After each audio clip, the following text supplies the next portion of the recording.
আসসালামু আলাইকুম। আমি কৌশিক আহমেদ। আজ আপনাদের সাথে একটা গুরুত্বপূর্ণ বিষয় নিয়ে আলোচনা করব, যেটা আমাদের সকলের সাথে সম্পৃক্ত। আমাদের কসমেটিক জগতে নাম্বার 1 ব্র্যান্ড হলো ফেয়ার অ্যান্ড লাভলি। এই ফেয়ার অ্যান্ড লাভলি আমাদের প্রত্যেকটা ফ্যামিলিতেই ফেয়ার অ্যান্ড লাভলিটা ইউজ করা হয়।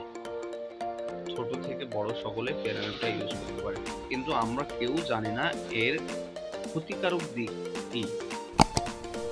প্রত্যেকটা ক্রিম, কসমেটিক্স প্রোডাক্টে আমরা জানি ক্ষতিকারক দিক আছে।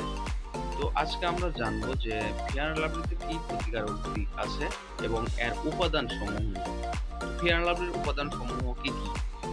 ফেয়ার অ্যান্ড লাভলির উপাদান সমূহ মূলত পানি, পলিমাটিক অ্যাসিড, সিস্টারিক অ্যাসিড, নিয়ামিসেনাইড, হাইড্রোক্লোরাইড, জিরানিয়াল, হেক্সানাইল, সিনামাইল, আরো অন্যান্য অনেক অ্যালকোহল, অ্যামোনিয়াম, নিনালহল এই ধরনের প্রোডাক্টগুলো ইউজ করা হয়। তো আমরা যখনই এগুলা বিষয় নিয়ে জানবো যে এগুলা কি করে এবং ত্বকের কি কি ক্ষতি করে, তখন আমাদের মাথায় বাজ ভেঙে পড়া উচিত। তো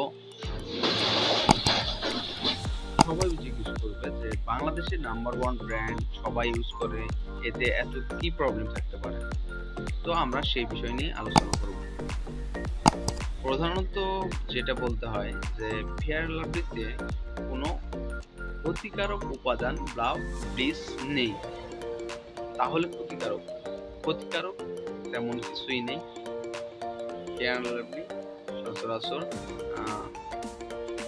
10 বছরের উপরে সবাই ইউজ করতে পারে। 10 বছরের নিচে ছোট বেবিদের ক্ষেত্রে এটা ব্যবহার না করার